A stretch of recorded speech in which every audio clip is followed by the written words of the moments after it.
अभी उत्तर प्रदेश में इलाहाबाद में प्रयागराज में महाकुंभ हुआ। मैं धर्म का विरोधी नहीं हूँ बहुत सच, लेकिन आडंबर का बहुत बड़ा विरोधी हूँ, बाबा साहब को मानने वाला हूँ। चर्चा कर रहा हूँ कि प्रयागराज में हमारा समाज जब पुण्य प्राप्त करने के लिए जाता है, मैं देख रहा था एक सिंपल सा एक ओवरब्रिज बना हुआ है, आप लोगों ने वो वीडियो देखा होगा। एक आदमी ने ओवरब्रिज को प्रणाम किया तो पूरा हुजूम जो चल रहा था सब ने पैर छूना शुरू कर दिया। लेकिन सच में आप लोग, क्योंकि यहाँ पर वैसी क्राउड नहीं है कि जिसको हम लोग बरगला सकें, बड़े बड़े भाषण दे के तालियाँ बजवाना है, उस तरह का उद्देश्य मेरा है भी नहीं है। और वर्तमान में समय मेरी व्यक्तिगत व्यथा है, मैं थोड़ा सा उदास भी हूँ और थोड़ा सा मन में एक जो कहते हैं निराशा का भाव उत्पन्न हो रहा है। पता नहीं क्यों हो रहा है मेरे अंदर, देश के हालात को देखकर भी, व्यक्तिगत जीवन में भी, और अभी ऐसे ऐसे मित्रों की, संघर्ष के साथियों जैसे फ्रैंक हुजूर साहब 2 दिन पहले अभी इस तरह से खबर आई कि वो नहीं रहे, तो कई चीज़ें देख के बड़ा सा मन उदास है, खिलने लगता है कि क्या है समाज में, हम लोग कुछ कर पाएंगे, बदलेगा कि नहीं बदलेगा, तमाम तरह के द्वंद्व चलते रहते हैं। अनुभव ही शेयर करने की मैं कोशिश कर रहा हूँ। इस देश में हालात तो सही बात है ठीक नहीं है, आप सब लोग जान रहे हैं, बहुजन समाज के लिए तो बहुत बुरा दौर चल रहा है। ये बुरा दौर किसने बनाया दरअसल, इसके जिम्मेदार कौन है, इसकी भी समीक्षा होनी चाहिए। इसके लिए कहीं ना कहीं हम ही आप लोग तो दोषी हैं।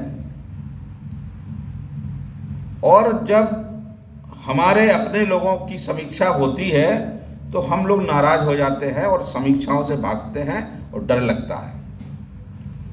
इतिहास में रहना है, सार्वजनिक जीवन में रहना है, यदि विचारक हैं, बौद्धिक हैं, राजनीतिक रूप से हैं, तो समीक्षाओं से डरना नहीं चाहिए, चाहे जो हो। जब अंबेडकर की समीक्षा हो सकती है तो हम आप लोगों की क्या औकात है, क्यों डरते हैं हम लोग समीक्षाओं से। तो समीक्षा इस देश के, इस समाज के सुदृढ़ और विचारशील होने की निशानी है, पहली बात। दूसरी बात ये कहना चाह रहा हूं कि हम लोगों ने तो बहुत पुराना समय नहीं देखा। बाबा साहब को जब से पढ़ना शुरू हुआ, दिल्ली विश्वविद्यालय से रिसर्च मैंने शुरू की, मेरे डिपार्टमेंट की पहली रिसर्च थी, जिससे बड़ा संघर्ष भी करना पड़ा, लेकिन क्योंकि वो प्रवृत्ति थी थोड़ा सा क्रांतिकारी टाइप की, करेंगे तो करेंगे, नहीं तो नहीं करेंगे। तो जैसे जैसे बाबा साहब को पढ़ा और देश जब निर्माण हुआ और देश निर्माण होकर संविधान लागू हुआ, तो उस समय हम लोगों की चेतना, हमारी वाली उम्र वाली चेतना, आप कई लोग बड़े वरिष्ठ बुजुर्ग बैठे हैं, वो उन लोगों ने और पुराना दौर देखा होगा, हम लोगों ने संविधान के बाद का दौर देखा है भारत का, और परिवर्तन होते हुए देखा है कि सुधार हो रहे हैं, हमारी स्थिति कहीं ना कहीं थोड़ा सा बेटर हो रही है। संविधान लिख के बाबा साहब ने इतने हम लोगों को अधिकार दिए, उनकी सुरक्षा की बात आ रही थी, उनसे हमको बहुत लाभ मिले, हमारा स्तर सुधरा, सामाजिक स्तर सुधरा, आर्थिक स्तर सुधरा। लेकिन फिर बीच बीच में ऐसी घटनाएं होती हैं कि जिससे लगता है कि हम सही में बाबा साहब ने जो संविधान में दिया था कि हमको बहुजन समाज को खास तौर से ऐसा बनना है कि जो वैज्ञानिक सोच वाला हो शिक्षा के साथ साथ। लेकिन सोशल मीडिया का ज़माना है। अभी उत्तर प्रदेश में इलाहाबाद में प्रयागराज में महाकुंभ हुआ। मैं धर्म का विरोधी नहीं हूँ बहुत सच, लेकिन आडंबर का बहुत बड़ा विरोधी हूँ, बाबा साहब को मानने वाला हूँ। किस धर्म की क्या प्रकृति होना चाहिए, किस सेंस में होना चाहिए, उसका समर्थक हूँ। धार्मिक नहीं हूँ, पाखंडवादी नहीं हूँ। वो धर्म क्या है, कभी मौका मिलेगा, वो क्योंकि दर्शन का विद्यार्थी हूँ, दर्शन पढ़ता हूँ, तो कुछ अलग अलग अनुभव हैं। लेकिन जब मैं चर्चा कर रहा हूँ कि प्रयागराज में हमारा समाज जब पुण्य प्राप्त करने के लिए जाता है और नहीं समझता है, चलो हम मान सकते हैं कि अनपढ़ है ना वो, अभी उसने पढ़ा नहीं बहुत ज़्यादा है, लेकिन सपोर्टेड बाई अस तो है ही, हम लोगों के द्वारा समर्थित तो है। और हमारे बच्चे हैं। मैं देख रहा था एक सिंपल सा एक ओवरब्रिज बना हुआ है, आप लोगों ने वो वीडियो देखा होगा। एक आदमी ने ओवरब्रिज को प्रणाम किया तो पूरा हुजूम जो चल रहा था सब ने पैर छूना शुरू कर दिया। मुझे कसम से इतना दुख हुआ, इतना कष्ट लगा कि हम लोग जा कहाँ रहे हैं। अच्छा वो धर्म भी नहीं है, वो उसको क्या नाम दें, इसको मूर्खता ही नाम दिया जा सकता है ना। श्रद्धा में भी कहीं ना कहीं बौद्धिकता थोड़ा बहुत रहती है, लेकिन इस तरह का समाज हम लोग बन रहे हैं, भेड़ चाल वाला समाज। तो ये चिंता उठती है, खासतौर से बौद्धिक वर्ग को चिंता उठनी चाहिए कि क्या शिक्षा पद्धति हमारी अच्छी नहीं रही, या हमने उन मूल्यों को समझा ही नहीं, तो कैसा समाज बन रहा है।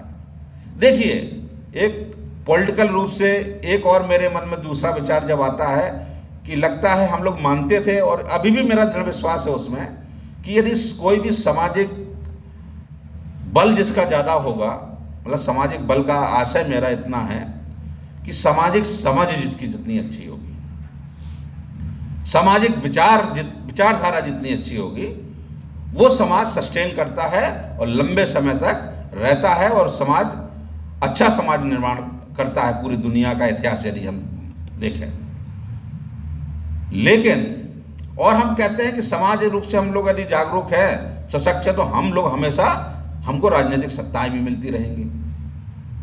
ये इस थीसिस को मैं आज भी स्वीकार करता हूं, लेकिन इससे निराशा भी हो रही है मुझे वर्तमान 10 साल से कि 10 साल की हम लोग समीक्षा करें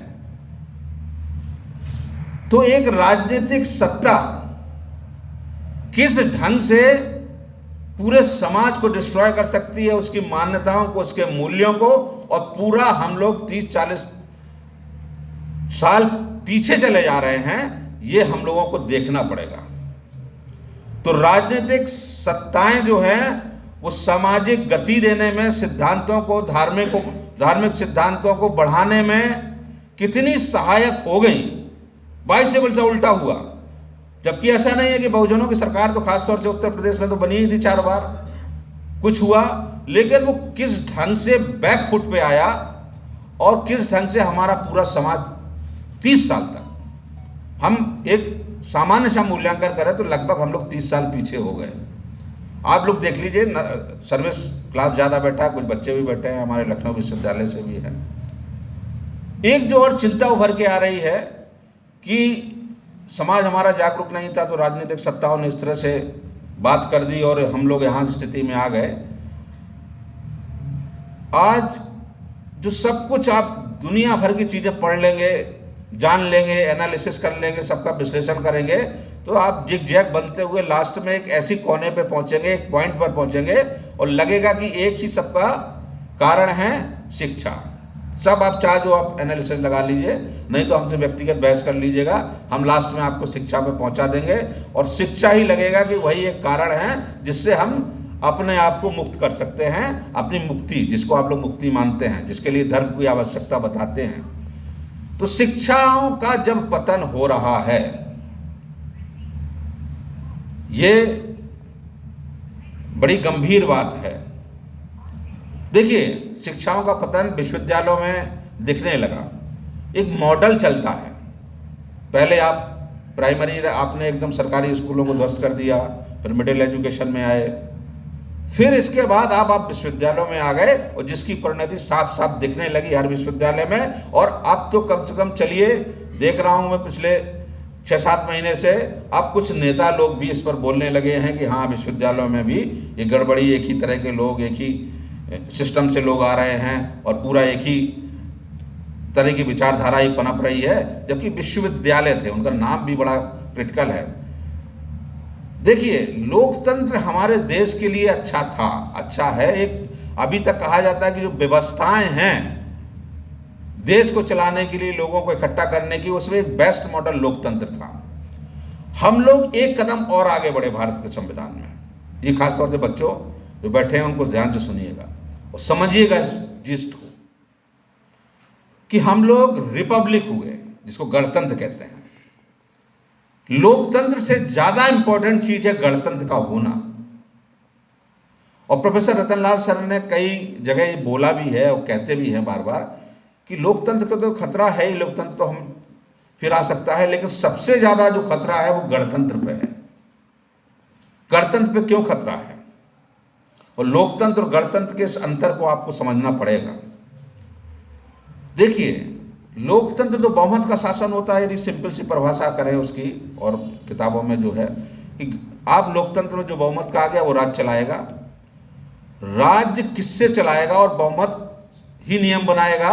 देखिए, ब्रिटिश का जो संविधान है, आप लोग इतिहास के विद्यार्थी रहे होंगे या समाजशास्त्र के रहे होंगे तो आपने पढ़ा होगा कि ब्रिटिश पार्लियामेंट है जो, वो क्या है, वो पूरा लोकतंत्र है। मतलब वहां पर संसद सर्वोपरि है कि बहुमत जो चाहे वो निर्णय ले सकता है, आदमी कुछ भी बदल सकता है वो।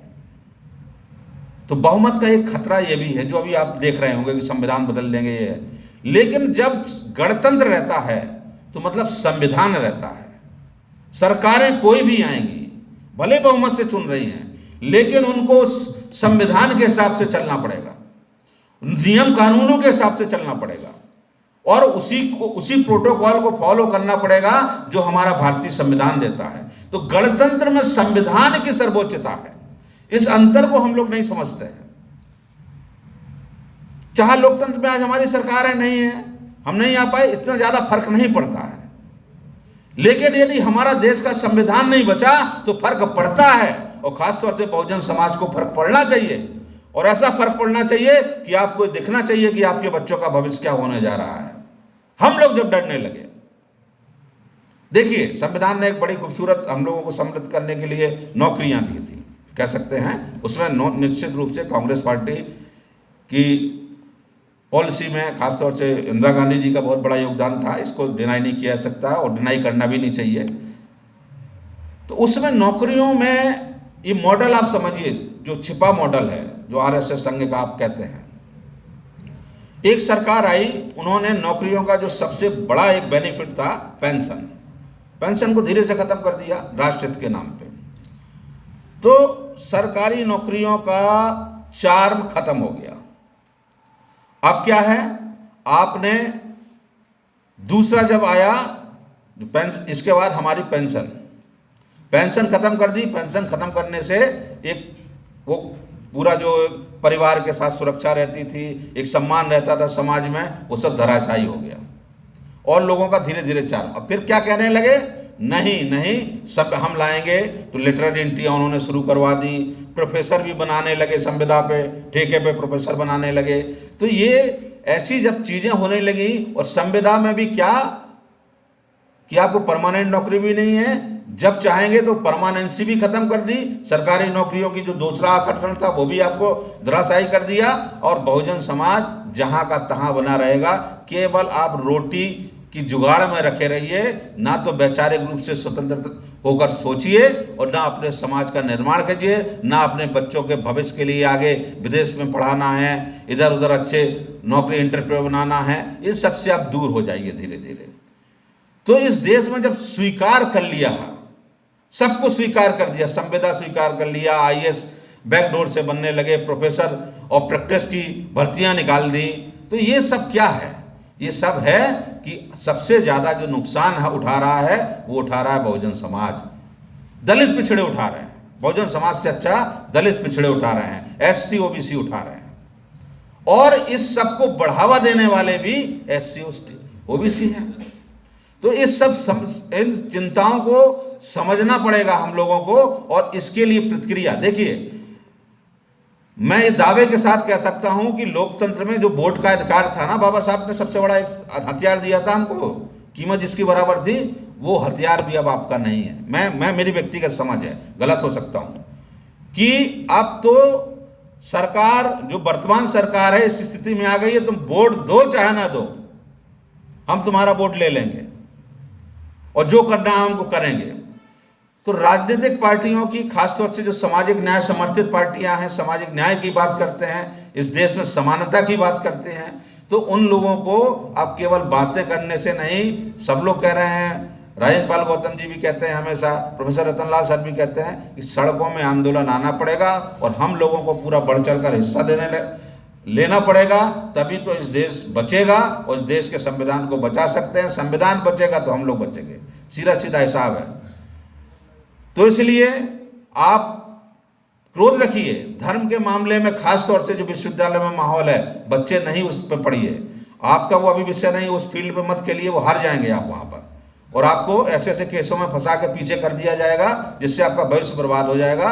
तो मेरा ये निवेदन भी है और इस माध्यम से, क्योंकि सभी बौद्धिक वर्ग बैठा है, कि हम लोगों को सड़कों पे उतरना ही पड़ेगा, अब कोई विकल्प है नहीं। इसके लिए हमारे नेता कितना सहयोग करते हैं या पूरा सामाजिक आंदोलन एक खड़ा होता है, भारत में यदि सामाजिक आंदोलन वो खड़ा हो जाए तो बहुत बड़ी बात है, जो होना चाहिए। इन सब प्रयासों, उसी आंदोलन को खड़ा करने के लिए सब महत्वपूर्ण प्रयास हैं। आपने मुझे इतना अवसर दिया, इसके लिए साधुवाद में बहुत ज़्यादा नहीं कहना चाहता था, क्योंकि प्रोफेसर रतनलाल सर और राजेंद्र पाल गौतम सर को सुनेंगे हम लोग। बहुत बहुत धन्यवाद सबका, आपने मुझे सुना, और प्रोफेसर आर बी बोस साहब का कि जिन्होंने मुझे अवसर दिया। कभी विस्तार से चर्चा